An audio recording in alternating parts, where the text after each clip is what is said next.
असलम गौरी साहब, ये खबर भी हमने सुनी थी, बल्कि शफी जान साहब ने ये कहा था कि JUI से हम राब्ता करेंगे और मुमकिना तौर पर आप लोगों को भी शामिल किया जा सकता है और एक ग्रैंड अलायंस की सूरत में सामने आया जा सकता है। सर, ये तस्दीक या तरदीद कीजिएगा कि अभी तक पाकिस्तान तहरीक इंसाफ ने आपसे कोई राब्ता किया है या आप लोग इस तहरीक में शामिल हो सकते हैं पाकिस्तान तहरीक इंसाफ के साथ?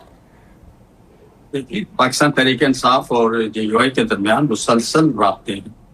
और गो के कुछ फासले हमने बहुत कम किए हैं और राब्ते दिन ब दिन बढ़ रहे हैं और इस सिलसिले में हमारी कुछ कमेटियां भी मौजूद हैं जो आपस में मामला को तय कर रहे हैं। चूंकि हम PDM में रहे हैं और PDM में जो हमारे साथी थे उन्होंने जो हमारे साथ सलूक किया, तो वो कहते हैं ना कि दूध का जला छाछ भी फूंक फूंक पे पीता है, तो इसलिए हम जरा फूंक फूंक के कदम बढ़ा रहे हैं आगे, वरना हमारे दरमियान शायद कब का किसी तरह के इत्तेहाद जैसे PDM का था या किस टाइप के होते हैं वो कब का हो चुका। हम करने चाह रहे हैं बैरीना राब्ते के लिए और आगे बढ़ने के लिए, ताकि इस वक्त जो मुल्क की सूरत हाल है,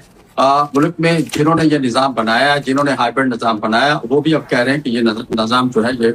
जमीन बोस हो चुका है। तो मैं समझते हैं इस सूरत हाल में हमें सोचना होगा कि इसमें अपोजिशन का रोल बहुत इंपॉर्टेंट है। अपोजिशन को मिल बैठ के चलना होगा और बाकी ये चीजें जो जब तहरीकें चलती हैं, अब तहरीकें जब चलती हैं तो वो इस तरह की क्यादतें जो जेलों में पड़ी होती हैं, हमने तो मुझे पता है जब हम आजादी मार्च लेके कराची से आए थे तो मियां नवाज शरीफ भी जेल में थे, शहबाज शरीफ साहब भी जेल में थे, सॉरी शहबाज शरीफ तो उस नहीं थे, तो ये सब हजरात थे, बाद में निकल गए ना, उससे हमारी एक तहरीक की शक्ल में। तो तहरीक तो हमें चलाएंगे इंशाल्लाह मुल्क के लिए, रूल ऑफ लॉ के लिए, और जो इस वक्त हाइब्रिड निज़ाम है कि जो असल जो अवामी नुमाइंदे हैं वो असम्बलियों से बाहर हैं,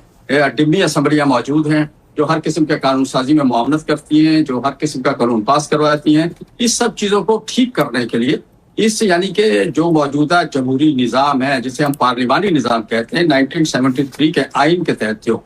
इस निज़ाम को ठीक करने के लिए हम आपस में इत्तेहाद भी कर रहे हैं, इस सिस्टम को लेके आगे बढ़ भी रहे हैं और इंशाल्लाह बहुत जल्द आपको हम इकट्ठे नजर आएंगे। इसके बाद बाकी रह गया 27 सितंबर वाला मामला। मैं समझता हूँ अभी दिल्ली दूरस्थ और टाइम है और PTI ने ये बड़ा अच्छा कदम उठाया है, उन्होंने इस दफा सोच समझ के स्टेप ले रहे हैं। पहले इनके मैं समझता हूँ कि पॉलिसी या तरीक़ेकार के ऊपर इनके या उसके जो एहतजाज के लिए जो तरीक़ेकार अपनाए जाते हैं उनके ऊपर जज्बात इनके गालिब रहे, जिसकी वजह से मुतअद्दिद मरतबा इस्लामाबाद आते हुए रास्ते में रोका भी गया और यहाँ भी इनके कारकुनों को भी तकलीफ पहुंची। मैं समझता हूँ अगर ये हिकमत अमली से ये एहतजाज करेंगे तो हिकमत अमली के साथ, जैसा कि इनके पास एक लंबा मार्जिन इन्होंने रखा है, इस मार्जिन में अगर हिकमत अमली तरतीब देंगे बजाय इसके कि टाइम पास ना किया जाए, हिकमत अमली तरतीब दी जाए, तो मैं समझता हूँ कि भरपूर तरीके से एहतजाज हो सकता है और हुकूमत को भी चाहिए। अगर एक पार्टी आइन के अंदर रहते हुए अगर वो जब आ रही है